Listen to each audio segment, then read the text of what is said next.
And you're on.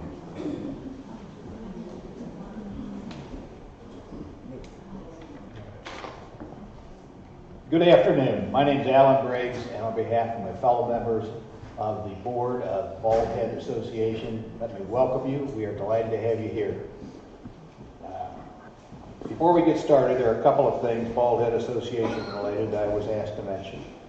If you're looking to make any changes to the exterior of your home, including landscaping or cutting or trimming, tree or vegetation, talk to our art coordinator, Karen Mosteller, before any work begins. If you have a question about art matters or anything else Bald Head Island related, call or visit Bald Head Island Association's office, which is open Monday to Friday, 9 to 4 p.m. All contact information is on the Bald Head Association website.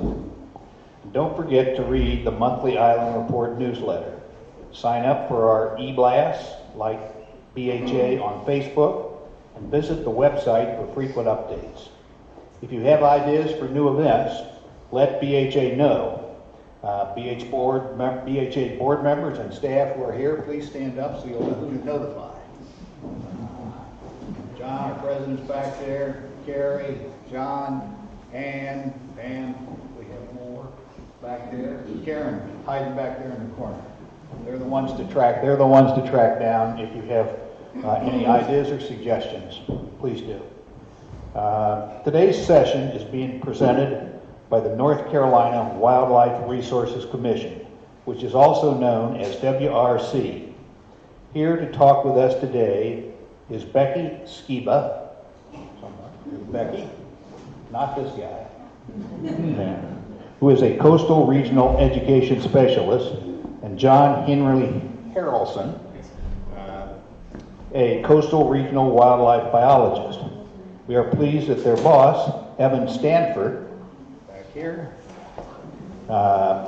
who is the Private Lands Program Coastal Plains Supervisor, has also joined us.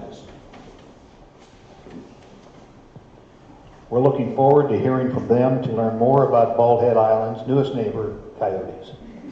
This education session is being recorded, and a link will be posted on the BHA website within 24 hours at baldheadassociation.com.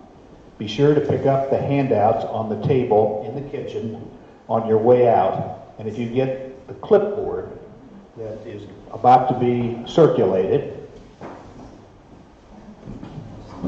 please sign it.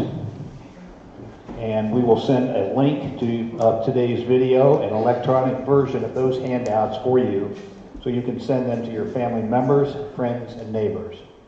About today's session. Today's session is an information session. It's exactly that. It's an information session. It's to give you education. The sole purpose is to provide information about coyotes. What should we know about this species, and what should we, humans, change about our behavior in order to coexist with them? Not only here on Bald Head Island, but also in other communities where our property owners might live.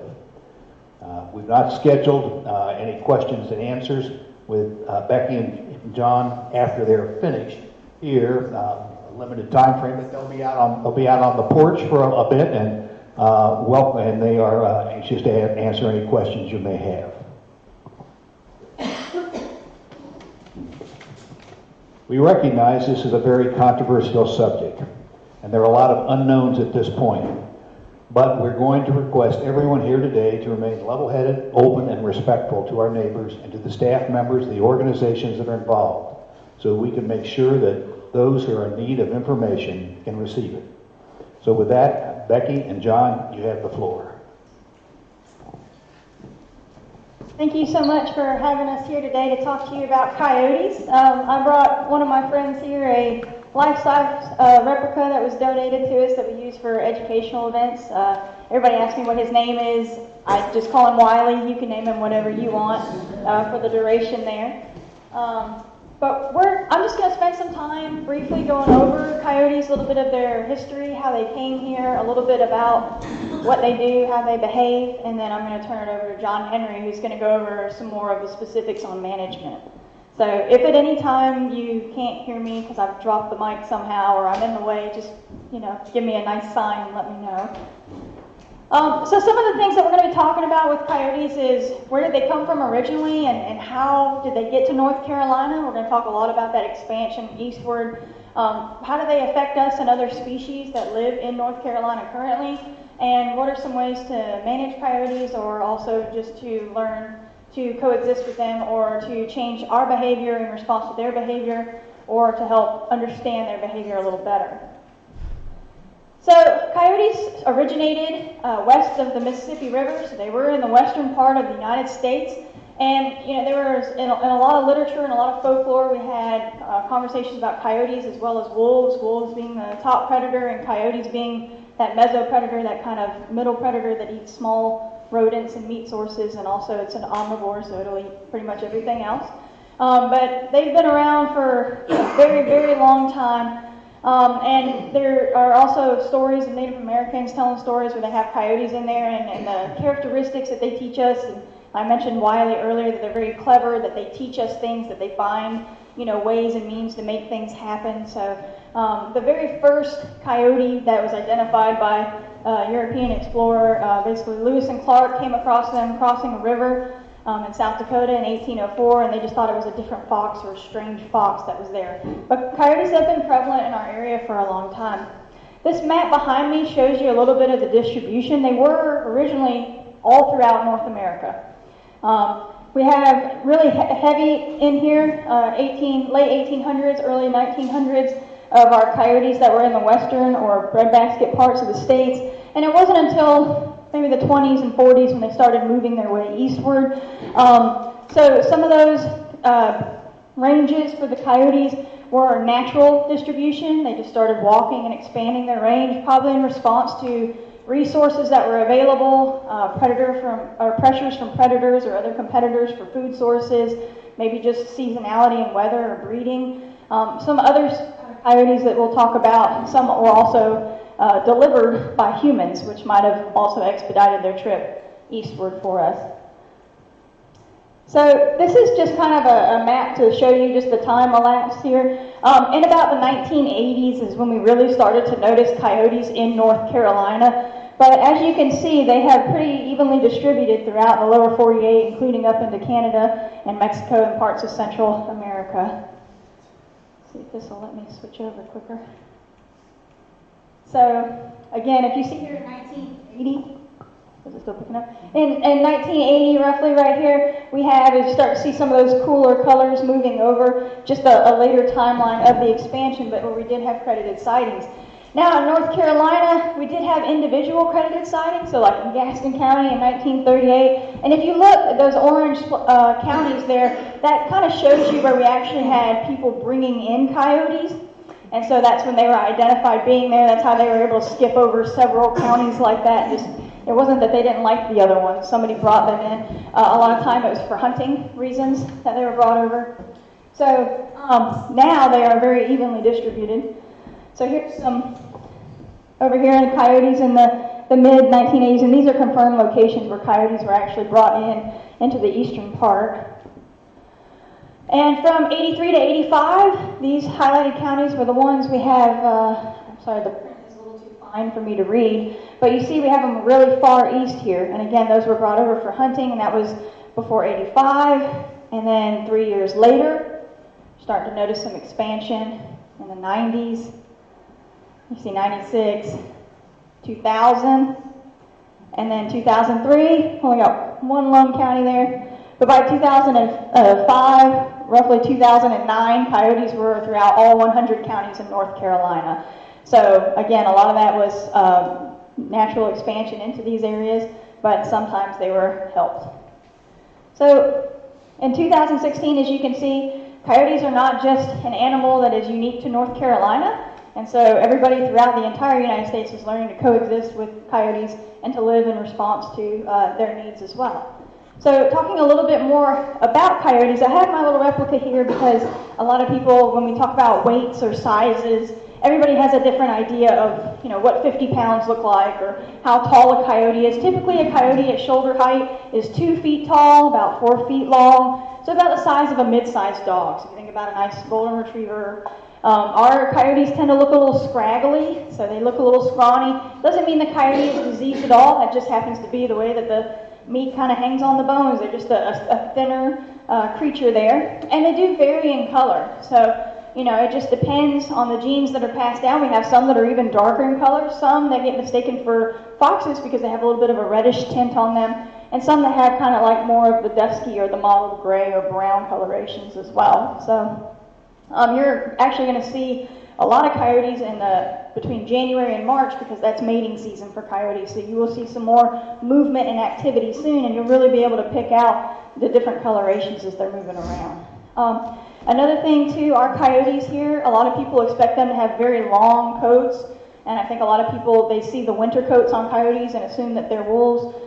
We don't have wolves in this area down here, so if you're seeing an animal that has a little longer coat, looks mid-size range to a dog, it's probably a coyote hanging out here unless somebody's husky got out of their house. The other thing that makes coyotes just really easygoing creatures is that they are generalists.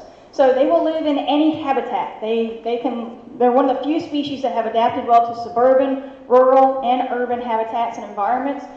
They basically just have very basic requirements for habitat, such as shelter, food, water, and they move around a lot, so they'll disperse hundreds of miles. A coyote's home range is anywhere between 2 to 3 square miles, but it can be upwards of 20 miles. So it really just depends on the individual and their needs and the seasonality and what's available. So, you know, you'll see coyotes hanging around pine forests, you'll see them going into farmlands and even sometimes your gardens. They like to nibble on some of that as well. If you have birdseed out, sometimes they'll visit those areas. Open fields, you may have seen some walking across golf courses. They are open to anything, and a big part of that is because they move around a lot, so they're not really rooted too much to the spot. But just to give you an example of coyotes in urban areas, this is in Raleigh right here, and so I'm not quite sure if you can pick out these X's, but these are confirmed coyote sightings within the Raleigh area, and you'll see this major interstate right here. I've even in Wilmington heard coyotes, you know, calling out in response to ambulances along some really busy areas of Wilmington. So just because you're in a neighborhood or it's a developed area, it doesn't rule out the possibility of you having a coyote. A few years back in downtown Chicago, there was actually a coyote that, and if you've ever been to Chicago, it is, you know, you get much more urban than that. And this coyote walked into a Quiznos on a really hot summer and put itself into a drink cooler and just took a nap because it was just so hot, didn't mind all the people that had just walked past, no harm was caused to the coyote or anybody. Animal control came and removed the coyote and released it. But just to give you an idea, coyotes have become accustomed to people, and so that's something to take into account, the way that we act and behave in response to coyotes. They are accustomed to people, so just because you see one, that is not enough for them to necessarily snake off into the distance. So don't consider it a standoff. They're curious, so they're immediately thinking about what's there and taking stock of the situation. Another anecdotal experience with coyotes in the city, John Henry is going to share with you if anybody's visited the Big Easy. Yeah, so I was a district biologist in Louisiana for a couple years before I moved here. And incident I was involved in, the red square there, that's just 2 blocks off of Bourbon Street. And we had a coyote run into a real estate agent's office there and run into the bathroom. And this is the middle of the day. The coyote was avoiding getting hit by a car, and that's why it was crossing the street and it ran into the first open door. And I mean, you can't get much more urban than that. I mean, the closest place is Louis Armstrong Park, which is about 7 or 8 blocks away. And that thing was living in town probably its whole life, and it lived there. You know, multiple coyotes living in New Orleans and getting calls quite regularly about coyotes underneath people's houses, hearing them, seeing them, and in this instance, with it actually being in a real estate office before we had to go and catch it, dart it, and remove it. And it stayed there overnight. And these guys, they fed it a po' boy. We walked in, and there's a big old crust of bread. You smell garlic bread and shrimp. He ate the shrimp, but he didn't eat anything else while he was there. But tucked into the rolls of toilet paper in the bathroom when we showed up the next morning. So they can live anywhere and eat just about anything. And a big part of that, I can't get this on, sorry. A big part of that is food availability. So I'm pretty food motivated myself. I don't know if anybody else in the room is, but if the food is there, they're going to stay there and it's going to be hospitable to them, right? And so coyotes, as I mentioned before, are omnivores. So we tend to think of them as, oh, well, they're only going to eat, rabbits or small rodents or, cats or some sort of, they're not just strictly carnivores. They'll eat all kinds of what we call soft mass, so any kind of fruits or things that are, persimmon, and they get into watermelon. There's a reason the watermelon is in the picture here. They'll eat a hole the size of their head into a watermelon. If you have gardens, they'll get into that. Birdseed doesn't just feed birds, it feeds bears and coyotes and other animals because it's a very quick source of energy.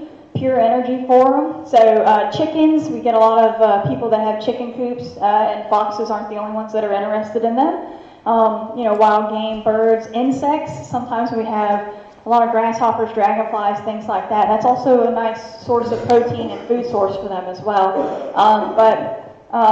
Recently we've gotten some calls about feral cat populations, and a lot of people think that foxes are the ones that are feeding on them. More often than not, it's usually coyotes, just for the general size comparison for their food source. On occasion, some coyotes do eat deer, so we actually did a study with NC State. So comparing what the scat of coyotes, so we found the scat, combed through it and see what we found. This is the same season collected at the Albemarle Peninsula. Looks like our coyotes were eating more of like small rodents and rabbits, some deer, some other miscellaneous mammals, but it seems more a bit carnivorous here and just a little bit. But then at Fort Bragg, they had a huge harvest or a huge mass of persimmon. And so that's what, when we say soft mass, most overwhelmingly, because that was the resource that was easiest available, they went after the persimmon plants and a lot of insects and things. So their diet didn't necessarily hit on small or medium-sized mammals. It's just literally whatever's available. They are really good at being opportunistic, and that's a part of being a generalist. That's what helps you survive during the lean times and the good times. So another comparison, and this might be hard to see, so out of 150 scat samples of coyotes that were actually in the Chicago metropolitan area, when they broke it down, they had 21% of their diet was fruit. We had small rodents, about 21% of it. We had this huge category, this other, which kind of turned out to be some unknown domestic cat and human associated, so trash, things like that. So we're talking about coyotes in metropolitan areas. Our trash cans are a big attractant. There's a lot of food in there. There's a lot of wrappers and things that smell like food. And so the way they learn what they can and can't eat is to eat it, and if they don't die, they'll go back and eat it again. And then that's not too off base with the average coyote diet contained from coyotes here as well. And this is back in the 1940s, this data was collected. So about 33% of it being rabbit, and then carry on. They can be kind of lazy carnivores in that way. If something's already killed, they're going to snack off of it a little bit too. It's just a way to capitalize on good food. One of the other projects that we did with NC State is we tagged several subadults or juveniles. So a lot of times these coyotes are going to disperse. So they mate January through March, and then they'll breed, they'll have their pups, but July through September, you're going to start to see them on the move. The subadults around this time of year, November, December, late September, get kicked out by their parents, and they have to go and find a new home range, something that's going to support them. So in this instance, we actually put radio tracker collars on these coyotes, and they are made to fall off naturally. They don't just stay with them the whole time. And to see how far coyotes move, because that's always been a question. The coyotes we have here now, are they going to be here forever? Do they stay here? Do they go places? So this female right here, she started out tagged at Fort Bragg, made her way all the way through South Carolina, and stopped about 20 miles from the Georgia line. So, and this is over 2 or 3 months of traveling, and then decided to reside in that, and then decided to reside in that area there. So, didn't necessarily stay to her home range. Another female got her start at Fort Bragg and ended up near the tip top of Virginia. I think it's 236 miles that she traveled. So, keeping in mind that, every year we have several coyotes that are making these odysseys out to new ranges. They travel So just because the few that individuals you have here this time of year doesn't mean they'll be here next year. Doesn't mean you won't have one travel in and try to find resources here to make it their home. We also tracked a male, and I think we didn't include him in here because he literally went, I think, maybe 3 miles and said, yep, this is good. So I don't know that that's across the board, but females in this presentation seem a bit more cosmopolitan. But that is also one of the things to take into consideration when you think about management of species. We're used to a lot of species that stay pretty locally, or we know where they're going to be, whereas coyotes, this is a reason why they have such a large expansion in literally maybe less than 200 years.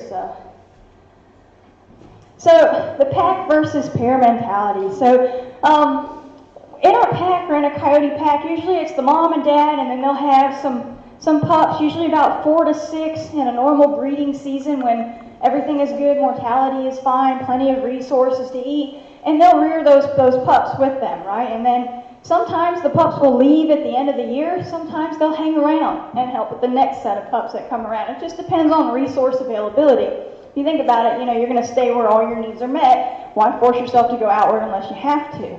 So when you see a group of coyotes or a pack of coyotes together, it's typically a nuclear family unit. That's what you're seeing there. They're not plotting any kind of revenge or making plans or anything. They're just hanging out with mom and dad. So if you see a pair together, normally it's a mated pair. Or it could be 2 juveniles that are reared together that are hanging out together. So that's a possibility too. And sometimes they'll forage together. So it's not necessarily that they're full-on, predating against a deer or something like that. They're foraging. They're omnivores. They eat everything, whether it's a seed, a fruit, a blossom, fungus, all the way up to meat sources. So, just like we like to go to the grocery store with somebody or go to lunch with someone, coyotes are no different. They're social. And then sometimes you may see a lone coyote out by himself. He's not an outcast. He could just be a juvenile or a subadult that's walking around trying to find food or shelter, or a new place. He's in a new home range trying to figure something out, but basically looking for food and protection. Now here's another tricky part to managing coyotes and their population. This is one of the more challenging species because we've noticed this cycle. So even though there is an open hunting season on coyotes, we've noticed a really interesting adaptability in terms of mortality. So the 3 causes of mortality for coyotes, the number 1 cause is vehicle. Okay, so I know we've been driving a lot, especially through the fall and the winter months. You're going to see a lot more coyote, or maybe that just fuzzy thing on the sidelines there. But a lot of them get hit by cars. They can't anticipate the speed. They get thrown off by lights and sounds. They get to that median and they got nowhere else to go. So that's a big challenge for them, one. The other thing is disease. Just like many other animals, they're interacting with animals, they're eating different foods around different water sources and scat, and they will get disease. And then harvest, which would be hunting or trapping, is another way. That's a 3rd cause of mortality.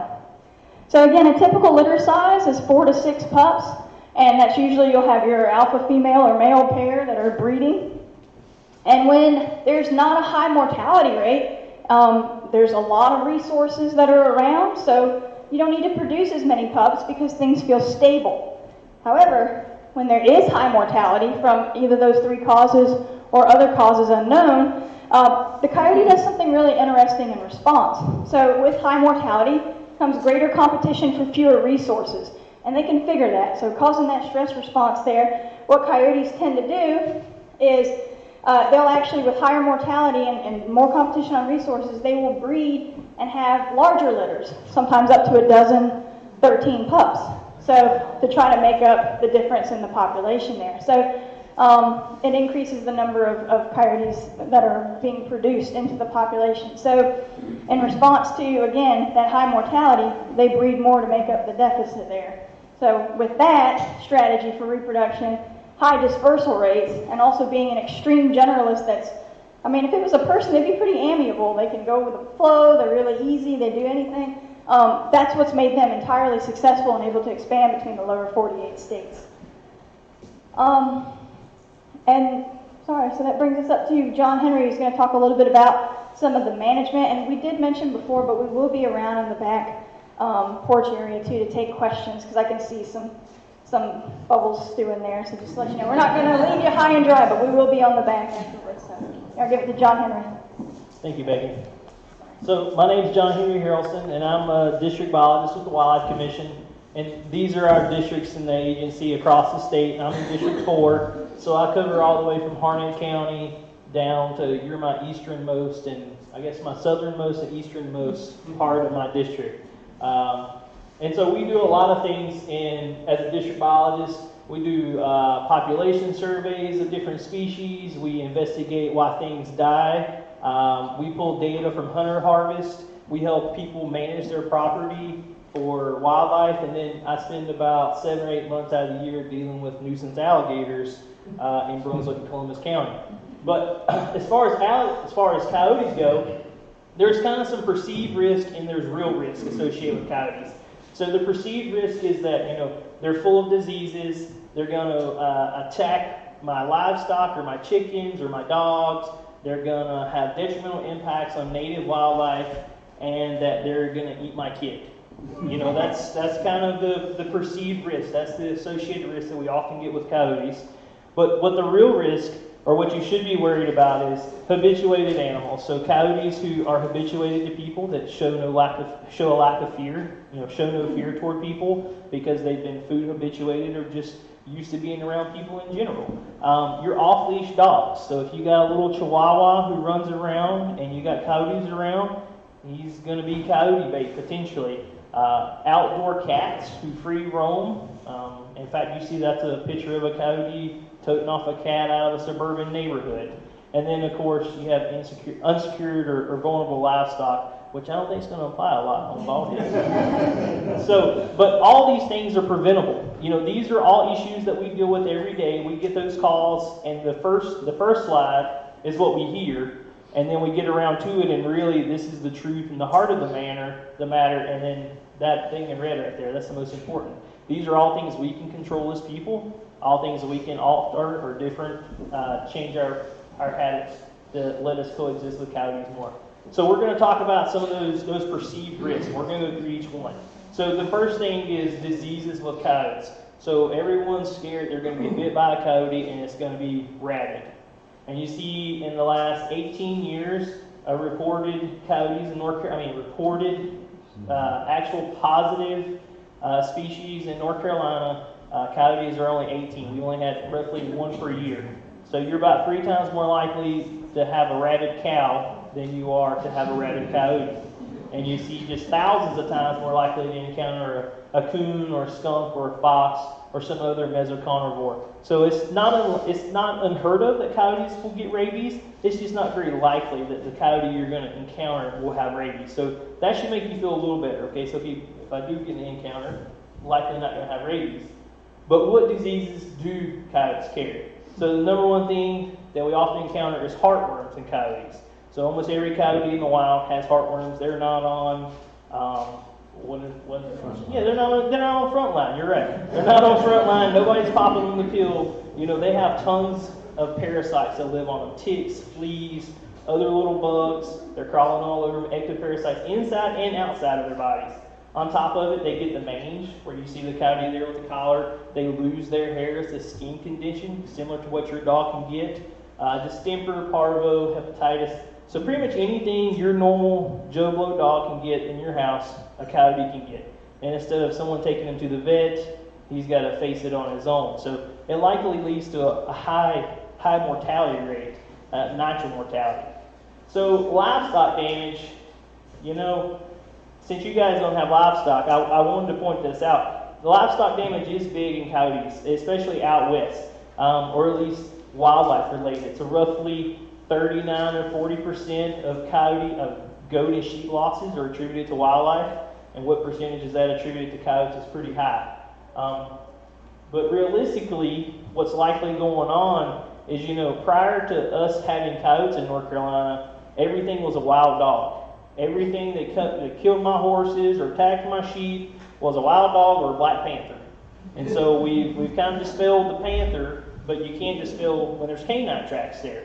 But now we have coyotes in the area, and every time something happens, it's the coyote's fault. So whether it's the coyote or the wild dog, it's very hard to tell track-wise unless you got a perfect set of prints to be able to decipher, and unless you see them. It's kind of, you know, the reality is both of them are likely impacting livestock to some part. And really, the way that we avoid that is by better husbandry practices. So taking care of your animals, and this goes for your backyard chickens, your little backyard goat farm, your sheep. You know, if a dog can get in, if your dog can get in, then a coyote's going to be able to get in. And that's either jumping the fence, digging, going through it, around it. He's just as smart and well adapted at figuring those things out as your average house pet. So interactions with wildlife. This is something that we study. It's something that's interesting. You know, for a lot of things, coyotes impact them negatively. They eat them. You know, coyotes eat rats. They eat squirrels. They eat rabbits. They kill foxes because they don't like competition. But then they also do a lot of good things. So because they kill things that eat, because they kill rats and because they kill snakes and raccoons and possums, then things that nest on the ground, particularly birds, populations go up. South Dakota, when you have coyotes there, you have a higher nesting rate and success rate of ducks compared to foxes. So when foxes are on the landscape, they predate upon these things. Meanwhile, the coyotes are a little different. They're focusing on those other predators. So usually they're not limiting an individual species in an area. So for the most part, they're taking what's the easiest. And when you only have a few things, say you only have a few birds of one species, they're likely not going to hone in on that, and it's not going to have an impact. But in certain cases, it can when they're in confined areas, like such as a sea turtle nest. It's pretty easy to go in and you're scooping up hundreds of sea turtle eggs, across the summertime to really put a dent in a species. Something that we see across the state is red fox populations. So something coyotes do when they come into an area is they don't like competition from other dogs, whether that's your house pet or other canids that are wild on the landscape. So a gray fox or a red fox. If you don't know, gray foxes can climb trees. So they're able to oftentimes escape a coyote predating upon them. Unfortunately, a red fox can't. So they usually get ran until they're den and the coyote kills them because they don't want a competition for their resources. It's like a top dog thing. So as far as people get eaten by coyotes, now, there's no doubt that we do have some negative interactions with coyotes, that people do occasionally get bit. If you read up here, between 1970 and 2015, 367 reported coyote attacks in the U.S. and Canada, only which 2 of those were fatal. In the same time, 4.5 million dog attacks. So what are you more likely to get bit by? The house pet that's running loose down the street, or the wild animal that's running loose in your backyard? Much more likely to get bit by a fighter. And then just in 2016, 31 dog attacks were fatal. So being as you guys live at the beach, just to put that in perspective, in 2000, so not, this is half the time as the other study, there's been 21 shark-related fatalities. And that's just not North Carolina, that's across the U.S. So in half the time, you're more likely to get bit by a shark than you are a coyote. So think about that when you're going swimming versus when you're walking in your backyard. Who's going to come out, who's going to come get you? It's likely not going to be the coyote. So, fear oftentimes is what's driving this perception. The fear that something's going to happen to me. 86% of our calls that we get about coyotes into our Raleigh office said people don't want them around. It's just their presence is intolerant. 86% of the calls we get is, there's a coyote in my area. What can I do about it? How can I solve this problem? How can I get rid of it? Well, you guys saw that map earlier. They're not going anywhere. There's no way for us to get rid of them. So we kind of got to have to live with them. And you see the fear of someone getting hurt is about almost 50% of the calls. Someone is scared that the coyote is going to hurt them. Now, out of our percentage of calls that we get, the first thing where actually a coyote has done damage is, the first thing that pops up is outdoor cats. And that accounts for about 5% of our calls we get is that my outdoor cat is missing and I think a coyote ate it, or I saw a coyote eat my cat. What can I do about it? You should have probably kept him inside. Or you should have put him on a leash for a cat condo. It's like an animal. It's like your kid. You're responsible for it. You're the one taking responsibility. You got to live with the choices that you make. So the reality of the situation is, most of the time, coyotes are around because of food. You know, Becky made a good point. Food motivated. Well, if you're a wild animal, you got to find everything you eat. You have to work for it. I'd be going to the McDonald's buffet every day if I could, right? Instead of going out and hunting and eating berries and scrapping for a mouse and walking up and down Long Beach looking for some trash. You know, why not go to the garbage pile or to the birdseed bin or to where you feed your cats or dogs outside? Or if you do have outdoor cats, where you leave your cat food outside and you don't pick it up, you're just inviting other creatures, not even necessarily coyotes. You're inviting rats, you're inviting coyotes, possums, raccoons, all these small predators and that you don't necessarily want around your house. You're inviting them to come up when you leave food out for them. So the number one thing, habituation because of food. So they are willing to adapt to live around you, so we have to adapt to be able to live around them. So eradication, you know, we don't want coyotes here.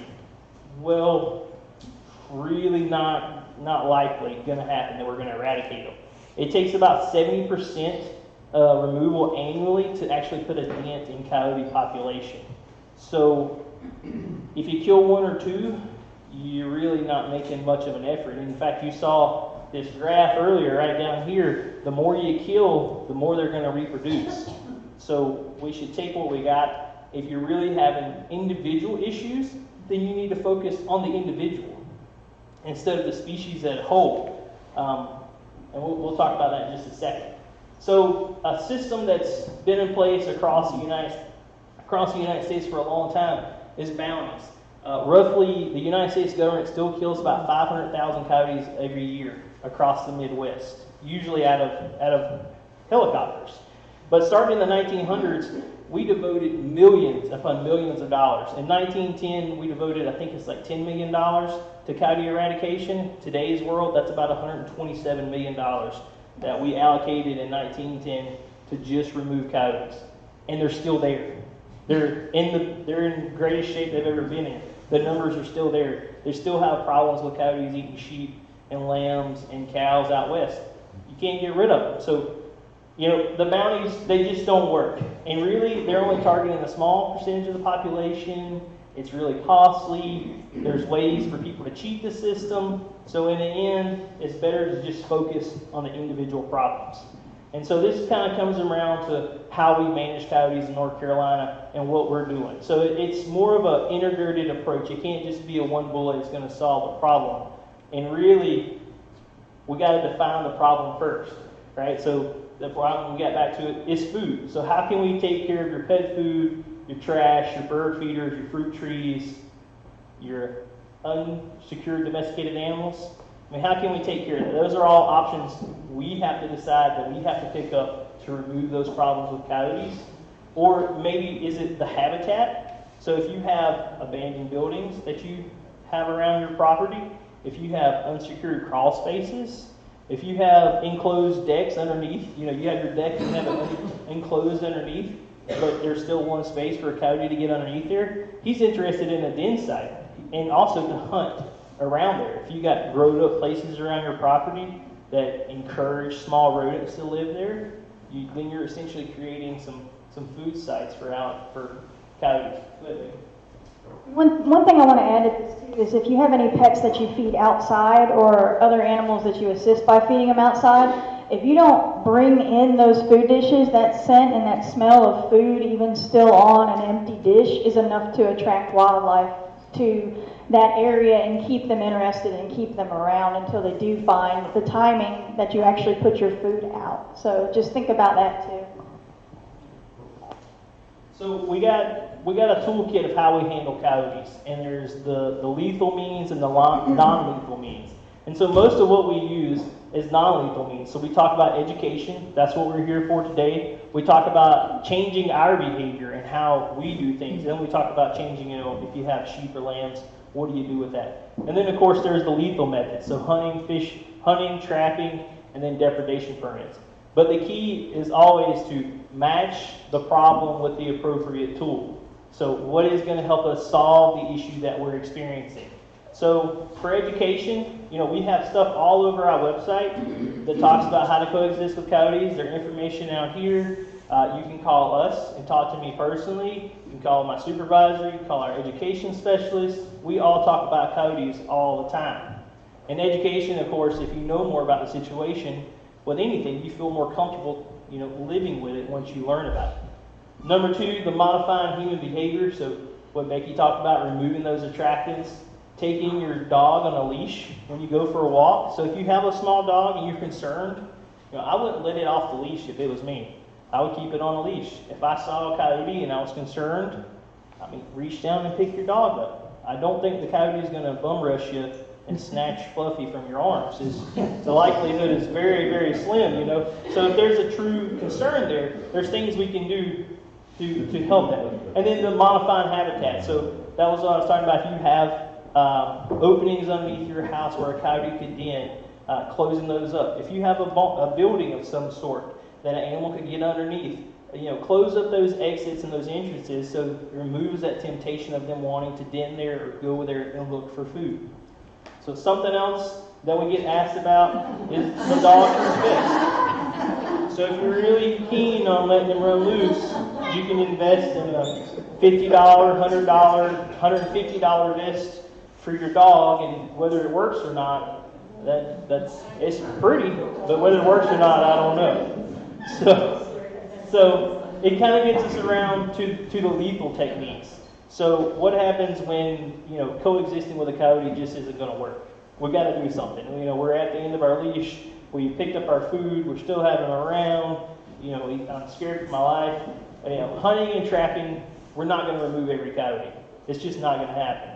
They're incredibly smart, incredibly wary, and even trapping, which is the most effective means, doesn't eliminate all the coyotes. But hunting and trapping can remove individual problem coyotes, which oftentimes is what we're looking for. We just want to remove the 1 or 2 that's causing the issue and go back to living life as normal. And introducing hunting into the area or into the population also increases fear the coyote has of people. Because as a wild animal who lives around people all the time and nothing bad ever happens, only good things happen, they lose that lack of fear, that natural shyness, that natural scaredness that they associate with people because nothing bad's ever happened. But when you start hunting them and trapping them and hazing them, then things kind of turn around and things kind of change. So with hunting in North Carolina, I don't think we're going to be hunting bald head, but if there was, this year-round for everywhere else in the state. There's no bag limit. You can use lights. You can use calls. You can do it 365 days a year. It doesn't matter. But is it really effective? Not really. So trapping, we have trapping season from November 1st through the end of February, and that's statewide trapping. It takes $30 for a person to be able to trap coyotes. And they must have a tag on the trap. Pretty simple, pretty standard stuff. And it's unlawful to, set out bait for the coyote, set up a hook to take them, or to set up some kind of trap that will suspend when they're caught. And the traps get checked daily, so this isn't something, that you're setting it and it's gone for weeks at a time. Best management practices for traps included padded jaws or offset jaws. So trapping today isn't like what you see back in the movies with the giant bear teeth, the giant bear trap with the giant teeth. It doesn't happen. A lot of times guys who are coyote trapping and they catch species they don't want to catch.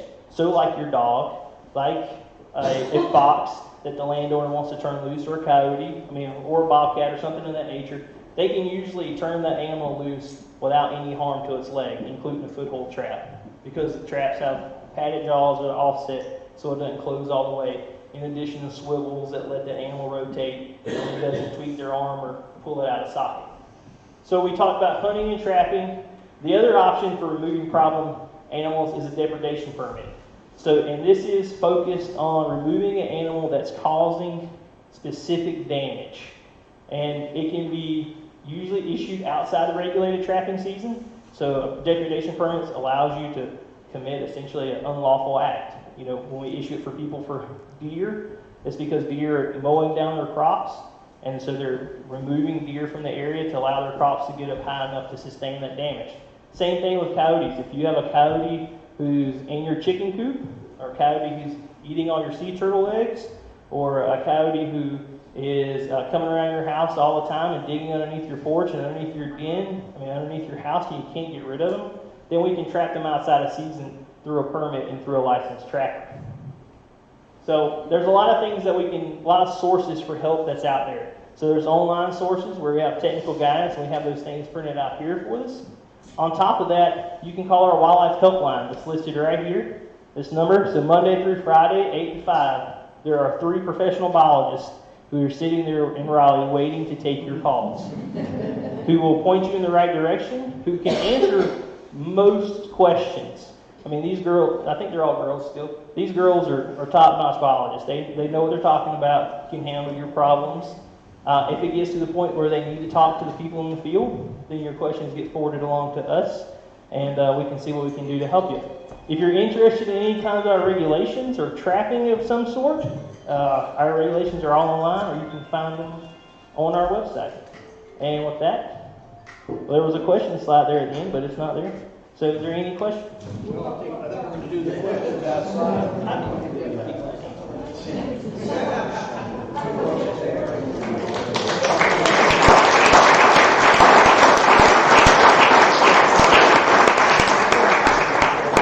We've had some excellent talent here today, along with Evan. These are superbly educated people that make their career in this area. And if you're interested in reading the Commission's report or their plan for the state of North Carolina, it is online, it is available. It's 270 pages. I read it. It's absolutely incredible. It's not just Baldhead Island as far as what the Commission had made their plan for. It's the entire state. And so there's a lot of talent dedicated to this, and they were kind enough to visit us today. I appreciate it. And they're going to be out on the porch to answer any of your questions. And we thank you for coming. Thank you.